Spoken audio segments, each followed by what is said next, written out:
aftermath of trauma. Hello, I'm Lady Yaya and welcome to my channel. It's great to have you. Thank you for coming back. Thank you for the new subscribers. I so appreciate you all. I mean, I get a really big kick out of this. You guys are awesome. And I know my channel is really tiny, but it's so fun to do this and to, it's kind of like you're going out into unknown territory and meeting new people that you don't know. Does that make sense? But it's awesome because if people do respond, I would meet them if they say something in the comments. And when people comment, at least at this point, because my channel is so small, I can interact and I can comment back, and it's really great. And some of you have made comments, and I appreciate your feedback. I'm glad what I said in the last video has helped some, because really, we really do have to be more careful these days.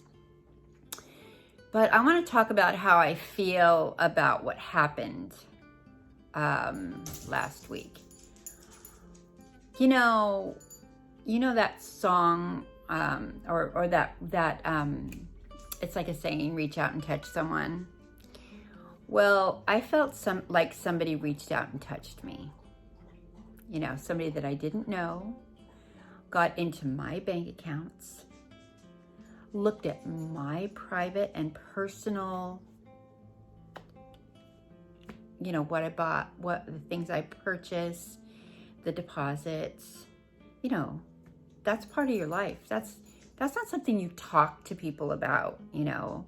I mean, that's something my husband and I discuss between each other, our money and our bank accounts and things like that, and what we're going to do with our money and how we're going to spend our money, or whatever that's about. That's personal. That's my life. And this person went into my life, and I'm really angry. And I have to say, when this initially happened and I went into the bank, I was in shock. Literally, when I sat there with this woman helping me, bless her heart, I went into shock. I was cold. I literally had the chills. I was sick to my stomach, and I felt like I was going to faint. But when she looked at me, I looked calm as a cucumber. But inside, I was an absolute mess. And you know, it's taken like over a week for me to calm down. I mean, up till now, from the time it happened, basically, a week from this last Monday, a week and a half, it's taken that long for me to calm down and get to a place where I've made some sense of it all. Like somebody getting in your bank account really makes a lot of sense, right? No. It's people that get into other people, to scam other people and get into people's bank accounts. I know I sound really angry, but I am angry. They are evil. There's an evilness about them. And I want to talk about this because I live in my mother's house. I mean, my husband and I inherited this house. I kept her landline because there are people that don't know about my mom and dad passing, that I haven't been able to get in touch with, and I kept the number in case someday they call. And also, it's my mom and dad's phone number, you know.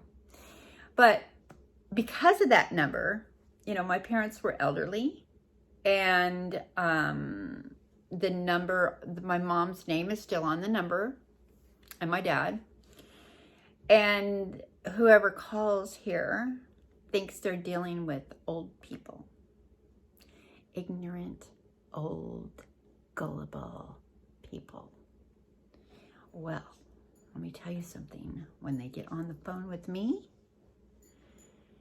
they're not too happy because I give them, I literally had conversations with some of these people. They realized I knew that they were scamming me, trying to scam me. These are phone people. Those people can't get to me for nothing.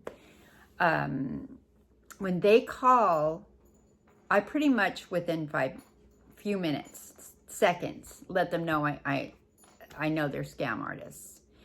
And I've had conversations with them after the fact where this one man told me how much he makes. I asked him, how much do you make scamming people? I know you're in another country. I know that what you're doing right now is a scam because you think you're talking to my mom right now, and I'm her daughter, and and I know what people like you do. Well, this guy told me how much he makes, and I asked him, well, do you feel guilty? Do you feel guilty doing this to people, taking thousands and thousands of dollars? He said he makes like $10,000 a day. That's a lot of money. And he doesn't feel guilty at all. Not at all. And I said, well, I feel that I don't believe in hell, but I do feel that people like that are going to get theirs.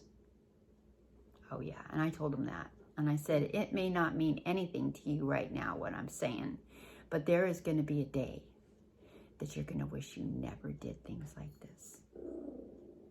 I've said that to more than one person. And for what it's worth, maybe it just went into the air, which I think it did, but I don't care because he's going to have to think about that. So, as far as I'm concerned about these scammy people, I think they're evil.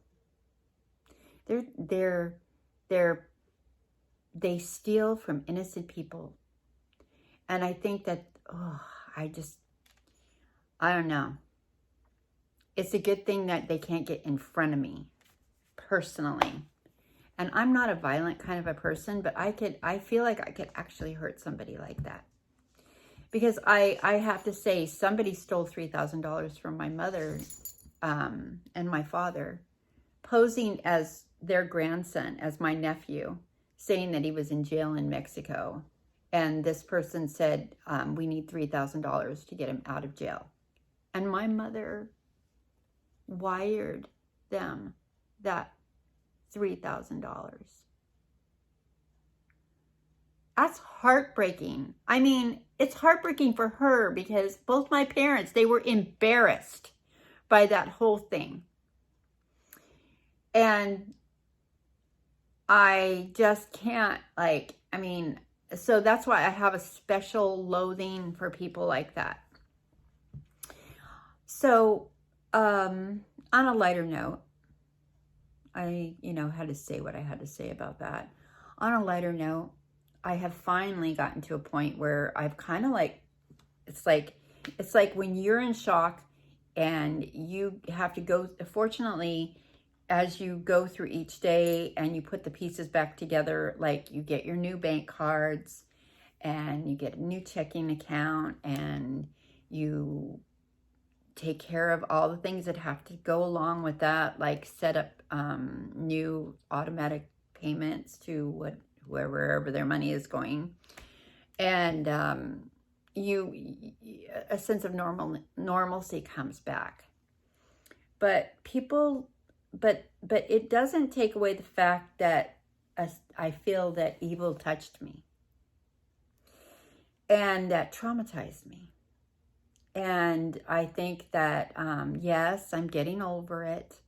However, I'm not going to just be all airy-fairy in my head and go, oh, it's no big deal. That's fine. We recovered. Nothing really happened. Thank God nothing happened. But, other